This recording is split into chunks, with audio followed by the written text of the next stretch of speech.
Hello friends, you all are welcome to unplan study house. আমরা ইংলিশের previous year solve করছি। তার মধ্যে আমাদের 2015 আর 16 কমপ্লিট আর 2014-এর পার্ট 1 কমপ্লিট। এখানে 2014 কমপ্লিট করে দেবো। বাকি যে 12টা কোয়েশ্চেন্স আছে সেটা আমরা আজকে সলভ করব। সলভ করার আগে তোমাদের একটা ইম্পর্ট্যান্ট কথা বলবো, ঠিক করেছি আমি এই ভিডিওতে। সেটা হচ্ছে প্রিভিয়াস ইয়ার কীভাবে সলভ করতে হয়।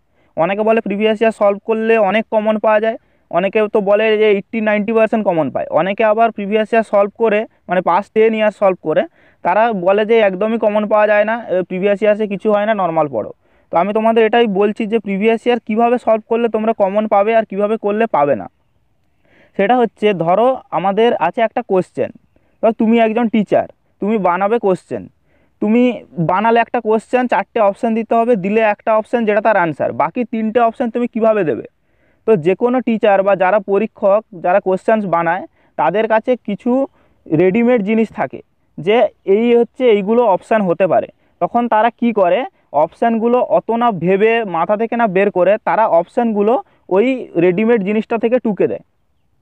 তো ফলে যেটা হয় যে অনেক কোশ্চেনে দেখবে যে অপশান কিন্তু মিলে যাচ্ছে, 2015-র সাথে 2013 মিলে যাবে, 2014 মিলে যাবে। মানে তুমি এমন যদি করো যে এইটা কোশ্চেন আমি এটার অ্যান্সারটাই পড়লাম, বাকি অপশানগুলো আমি ছেড়ে গেলাম, তাহলে কিন্তু কমন পাওয়ার চান্স তোমার 90% কমে যাবে। কারণ ওই যে বাকি অপশানগুলো, ওগুলো অন্য কোনো কোশ্চেনের আনসার। তুমি যদি অন্য কোনো কোশ্চেনের আনসার দিতে যাও, তুমি হয়তো ওই কোশ্চেনের আনসার জানো না, কিন্তু তুমি একটা কাজ করতে পারবে, এলিমিনেট করতে পারবে। তাই জন্য দেখবে যারা প্রচুর প্রচুর এক্সাম দেয়, ধর 100-150টা লাইফে এক্সাম দিয়ে দিয়েছে, তারা তারপরে দেখবে ফটাফট এক্সাম ক্র্যাক করে। কারণ হচ্ছে যে তাদের এক্সপিরিয়েন্সে চলে আসে যে আমি এই কোশ্চেনটা অ্যান্সার তো জানি না, কিন্তু বাকি অপশানগুলো দেখে বুঝছি যে এই অপশানটা অন্য একটা কোশ্চেনের অ্যান্সার ছিল, এই কোশ্চেনের অ্যান্সার এটা হতেই পারে না। তো এলিমিনেট করতে পারে অপশান। তো এইভাবে কিন্তু তোমাদের আমি আজকে এক্সাম্পল দিয়েও বলবো যে কিভাবে দেখো কিভাবে কমন পাবে তুমি। কারণ জিনিসগুলো কিছু এমন কঠিন কিছু নয়, এই থেকেই কোশ্চেন্স আসে, এই অপশানগুলোই বারবার ঘুরে ঘুরে আসে। তো সবগুলো অপশানের আনসার তোমাদের ভালোভাবে জানতে হবে, এটাই আমি বলতে চাইছি। এটা যদি তুমি শুধু ইংলিশ বলে নয়, যে কোনো সাবজেক্ট, ধরো হিস্ট্রি পড়ছো, হিস্ট্রির প্রিভিয়াস ইয়ার সলভ করছো, একটা অপশানে আছে গান্ধী, আরেকটা আছে সরোজিনী নাইডু, আরেকটা আছে বদরুদ্দিন তায়েবজি। তো তোমাকে যদি অ্যান্সার গান্ধী হয়, বাকি যে অপশানগুলো আছে তাদের সম্পর্কে একটু জেনে নিতে হবে, কারণ সেগুলো নিশ্চয়ই অন্য কোনো এক কোশ্চেনের অ্যান্সার অলরেডি, যেটা তুমি 10 ইয়ার সলভ করলে নিজেও বুঝতে পারবে ভালো করে যদি অবজার্ভ করো জিনিসটা, যে অপশানগুলো ছিল তারা অন্য অন্য কোশ্চেনের অ্যান্সার ছিল। ঠিক আছে, চলো এটা বোঝালাম। এটা আমি ভেবেছিলাম আলাদা কোনো ভিডিও বানিয়ে বোঝাবো, তাও ভাবলাম যে এত তো সময় নেই তোমাদের কাছে, তো এখানেই আমি একটুতে বুঝিয়ে দিই। তো চলো শুরু করি আজকের ক্লাস। প্রথম বলছে 63 পর্যন্ত আমরা করেছি। Fill in the blank. He would always dash the police. সে পুলিশকে কি করবে, পুলিশকে এলিউট করবে, ইলিউট করবে, অ্যালিউট করবে না ডেলিউট করবে। তো আমাদের 4টে অপশানেরই মিনিং জানতে হবে, কিন্তু একটা জেনে গেলে পরে আমরা ঠকে যাবো, কারণ পরে কোনো একটা কোশ্চেনে যদি অন্য একটা অপশান দিয়ে দেয় তখন বোকা মনে যাবো। তো এলিউট মানে পালিয়ে যাওয়া, ঠিক আছে, মানে পলাতক হওয়া। তো he would always elude the police, এখানে কি হবে, এখানে এটাই আমাদের অ্যান্সার হবে, এলিউট। তো বাকিগুলোর আমরা মিনিং জানবো। ইলিউট মানে প্রতারণা করা, কাউকে বোকা বানিয়ে কিছু হাতিয়ে নেওয়া, এরকম টাইপের ইলিউট আর ডিলিউট এই দুটোর মানে একই, দুটোই মানে প্রতারণা করা।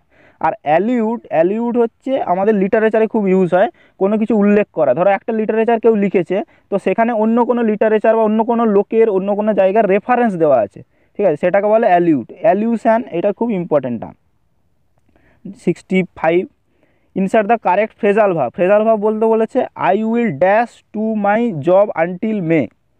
আই উইল কী করবো, আমি জবে, আমার কাজে আমি কি করব, আমার কাজটাকে আমি আঁকড়ে ধরে থাকবো। আঁকড়ে ধরে থাকা ইংলিশ কি, hold on. I will hold on two my job. এবার বাকিগুলোর মিনিং জানবো। হোল্ড তো ছাড়ো, এটা ফ্রেজাল ভার্বই না। হোল্ড আপের অনেকগুলো মিনিং হয়। হোল্ড আপ এমনি হোল্ড আপ, ওপরে তুলে ধরে আছি, বা কোনো আমার স্ট্রেংথ বোঝায় হোল্ড আপ বলে, বা কোনো কিছু পোস্টপোন বা ডিলে হয়েছে বোঝায় হোল্ড আপ দিয়ে। আর হোল্ড ইন মানে কাউকে কোনো রাগ থেকে ধরে রাখা, বা নিজেকে, আমার প্রচুর রাগ হচ্ছে কিন্তু আমি নিজের মধ্যে চেপে রাখলাম, সেটাকে বলতে পারি হোল্ড ইন। বা কাউকে কোনো কিছু করা থেকে বিরত রাখা, সেটাকে হোল্ড ইন বলে। 66, ফিল ইন দ্য ব্ল্যাঙ্ক।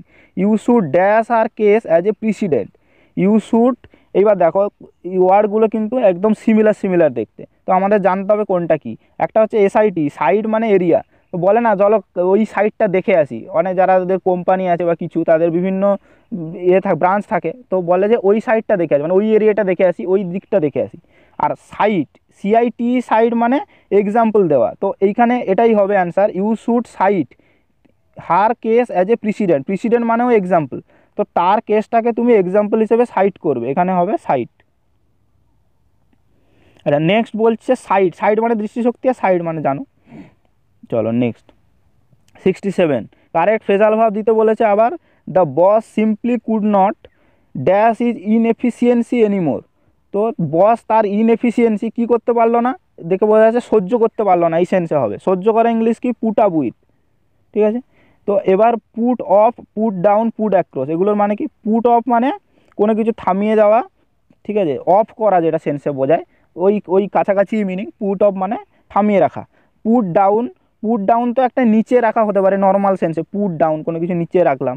আর হতে পারে যে ধরো তোমরা হিস্ট্রি পড়েছো যারা ইংলিশে, দেখবে পুট ডাউন দ্য রেবেলিয়ান বলে, ঠিক আছে, সিপাহী বিদ্রোহ থামালো বা কুইট ইন্ডিয়া মুভমেন্ট থামালো, তো তখন বলে পুট ডাউন দ্য রেবেলিয়ান, মানে কোনো কিছুকে দমিয়ে দেওয়া, ঠিক আছে, ক্ষমতা দিয়ে, এটাকে বলে পুট ডাউন। আর পুট অ্যাক্রস মানে ইনফরমেশানকে এক জায়গা থেকে আরেক জায়গায় নিয়ে যাওয়া, ট্রান্সমিট ইনফরমেশান। 68 বলছে প্রিপোজিশন দিতে হবে, কারেক্ট প্রিপোজিশন, এটা তো একদমই সোজা বাচ্চাদের জন্য, he is dash the phone right now, he is on the phone right now, এটা কিছু বোঝানোর নেই। 69, choose the word opposite, opposite কার, ক্যাকোফোনির, his point was lost amid the cacophony, সে একটা কিছু পয়েন্ট বলছিল, কথা বলছিল, কিন্তু কর্কশ তীব্র কোলাহলের মধ্যে, ক্যাকোফোনি মানে এটাই, সেটা হারিয়ে গেল তার পয়েন্টটা কী বলতে চাইছিল। তো তার অপোজিট কী হবে, ক্যাকোফোনি, ডিসকর্ডেন্স, ডিসকর্ডেন্স মানেও ক্যাকোফোনি, এটা এর সিনোনিম। সাইলেন্স তো একদম চুপচাপ, মানে কর্কশ শব্দের উল্টো সাইলেন্স হতে পারে না, ঠিক আছে, কর্কশ শব্দের উল্টো হবে মিষ্টি শব্দ কিছু। তো ক্রাউড, ক্রাউড তো চিৎকার করে, আর এটা তো এখানে কোনো মিনিংই নেই, ঠিক আছে, এটাও বাদ গেল।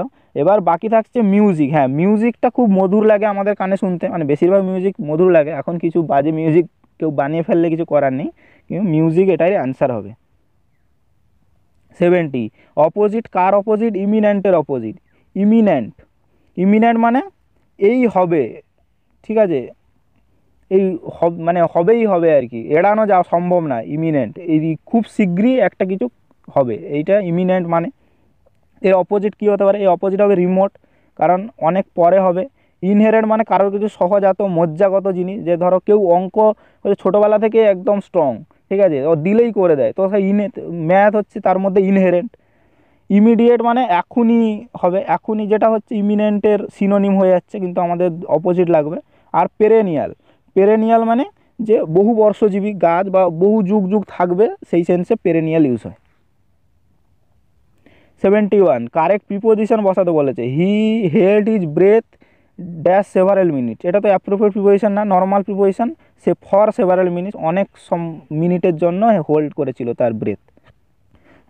অপোজিট বলতে বলেছে আন্ডারলাইন ওয়ার্ডের, there is abundant scope for improvement, abundant scope মানে প্রচুর স্কোপ, ঠিক আছে, অ্যাবান্ডেন্ট মানে প্রচুর, তো এইবার তার ইমপ্রুভমেন্টের প্রচুর স্কোপ আছে।